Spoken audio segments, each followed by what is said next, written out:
네, 시대의 정직한 목격자 MBC TV의 PD 수첩입니다. 2019년 올해 한 해도 성역을 파헤치는 보도 참 많이 했었는데요. PD 수첩의 책임 PD인 박건식 PD와 자세하게 1년을 되짚어 보겠습니다. 오랜만에 뵙습니다. 네, 반갑습니다. 네, 별일 없으셨죠? 별일 많으셨나요? 뭐 직장인입니다. 네. 그러셨군요. 네. 아니 PD 수첩에서 워낙 눈길을 사로잡는 보도를 많이 하셔서 저도 굉장히 좀 감사하다라는 인사를 사실 좀 드리고 싶었습니다.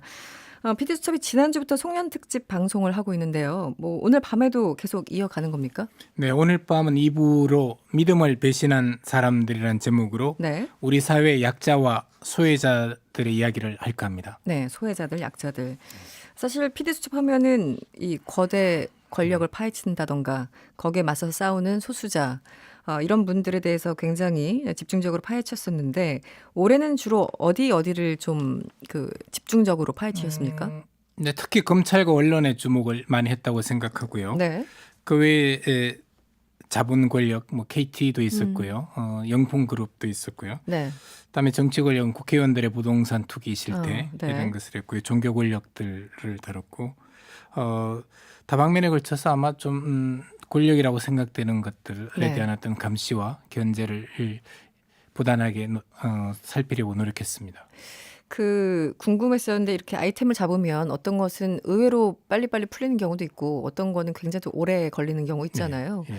그럼 좀 가장 오래 걸렸다 싶은 거는 몇 달을 준비하신 건가요? 혹시 기억이 나십니까? 보통은 한 2달에서 2달 반을 하거든요. 네, 보통은. 근데 대략은 그 범주에 들어왔던 것 같고요. 네네. 가장 길었던 게 제 기억으로는 고장자연 사건. 아. 좀 길게 줬습니다. 네, 시간을 많이 네네. 할애해서 준비를 하셨군요. 상당히 힘들었을 것 같은데요. 네. 여러 가지 중에 이 보도도 참 흥미로웠습니다. 이 MBC와 같은 업계라고 할 수 있는 언론 미디어 네네. 이곳에도 관심을 기울이셨는데 기억나는 게 있으시죠? 네, 네, 뭐 일단 먼저 말씀드리면 가장 기억나는 게 최근에 했던 검찰 기자단, 네네. MBC에도 보도 기자들이 있지 않습니까? 굉장한 반향이 있었죠. 네, 법조 기자들이 있고요. 또 고장자연 사건은 미디어 동종업계인 조선일보의 네. 어떤 사주 일가들의 문제를 다뤘고요. 음, 그리고 10월 중순에 했던 CJ와 가짜 오디션, 네, 바로 네. 길 건너에 있죠. CJ가 있습니다만 그 가짜 오디션 문제를 다뤘던 게 기억이 납니다. 네. 사실 이 시청자들도 굉장히 충격을 받았어요. 그리고 제작진은 이미 구속된 상태인데요. 정작 제작진이 소속된 회사, 이 CJ ENM은 가해자가 아니라 오히려 피해자가 됐다고 하는데 이건 어떤 내용입니까? 예. 저도 이 부분이 좀 분노스러운데요. 네.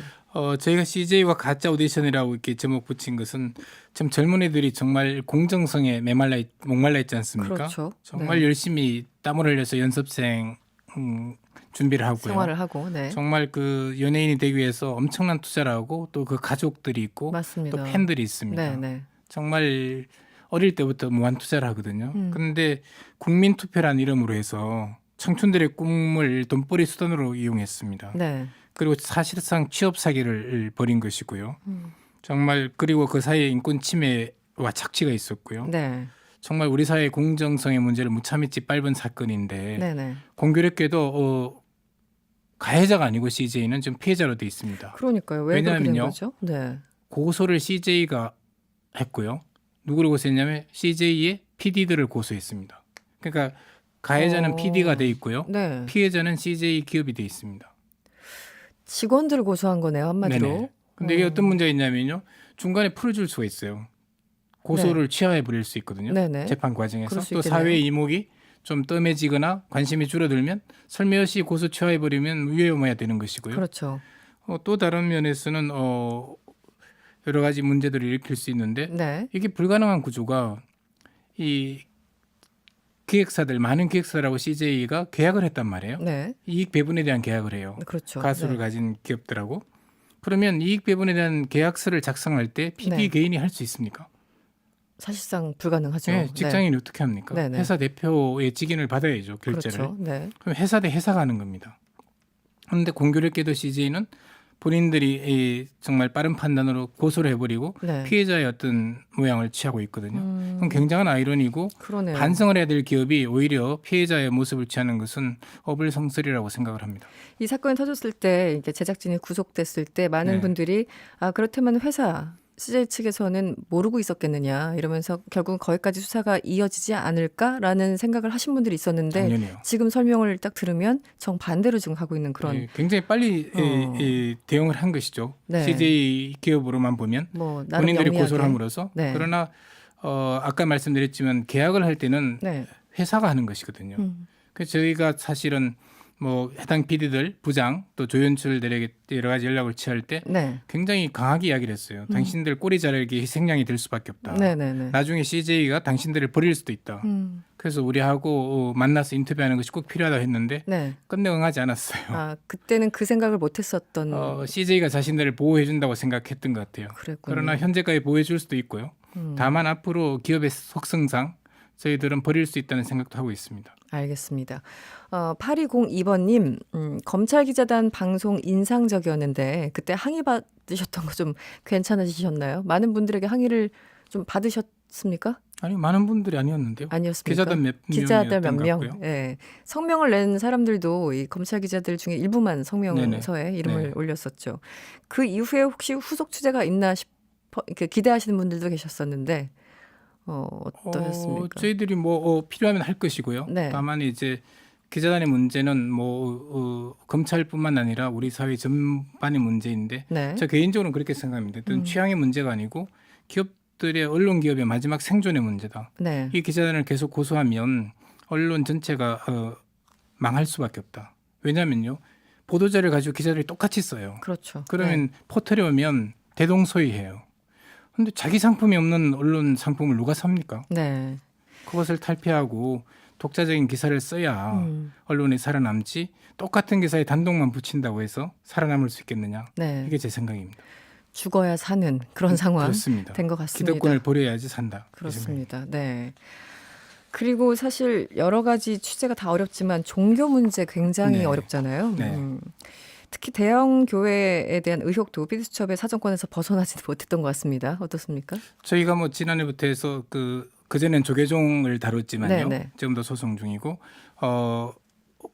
말미부터는 이제 명성교회, 만민중앙교회, 성락교회 대략 등록 교인이 10만 명이 넘는 초대형 교회입니다. 네, 메가처치라고 부르는 교회들을 다뤘는데 네. 종교인들은 사실은 필사적입니다. 사실은 접근 자체가 매우 힘들고요. 그렇죠. 예배하는 모습을 촬영을 해야 되는데 거의 불가능했고요.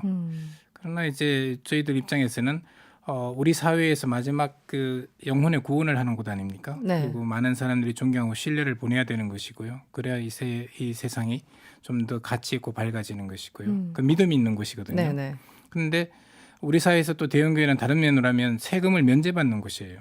그렇죠. 우리 이 사소하게 돈 버는 분들도 다 세금 내거든요. 네네. 그런데 등록교인 10만 명이 넘는 대형 메가처치들은 세금을 내지 않아요. 그럼 엄청나게 왜 헌금을. 우리 사회가 면제해 주겠습니까? 네. 그만큼 사회 봉사를 하고 구요를 하고 이웃 봉사를 하라는 취지에서 국가가 하는 것보다는 종교기관이 하는 게 좋으니까 더 낫다고 생각해서 맡겼는데 오히려 그런 믿음을 배반하고 네. 자기의 치부 또는 세습에만 골몰한다면 우리 사회가 이것을 용납할 수 없다는 생각입니다.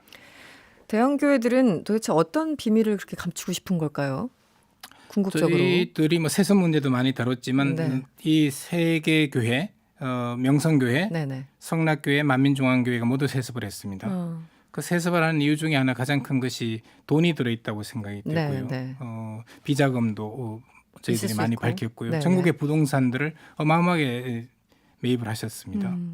그런데 이것이 보면 교회는 공적인 기관이거든요. 하나님의 성전입니다. 그런데 이것을 목사 개인의 어떤 사유물로 생각을 하기 때문에 이런 일이 벌어지지 않나 생각을 합니다. 알겠습니다. 내년이면은 피디수첩이 네네. 30주년입니까? 어느덧 이렇게 돼버렸네요. 목표 어떤 목표가 갖고 계십니까? 내년에도 역시 공정의 문제를 더 집중하려고 하고요. 네. 특히 내년 초반에는 부동산 문제. 우리 사회가 특히 지금 광적으로 좀 광풍을 불고 있는 부동산 그렇죠. 급등이 네. 부동산의 계급 사회를 만들어내고 있다고 보거든요. 그래서 가칭 부동산 계급 사회라는 주제하에 네. 이 부동산 시리즈로 한번 우리 사회를 전면 진단해 보려고 하고 있고요. 네. 특히 1급 이상의 고위공직자들의 재산을 전수조사하려고 지금 어. 준비하고 있습니다. 네. 도대체 고위공직자가 어떤 재산을 갖고 있는지 파악해 보려고 합니다. 굉장히 흥미로운 내용이 될 것으로 네, 기대가 됩니다. 네, 지금까지 MBC PD수첩 박건식 PD였습니다. 오늘 잘 들었습니다. 네, 고맙습니다.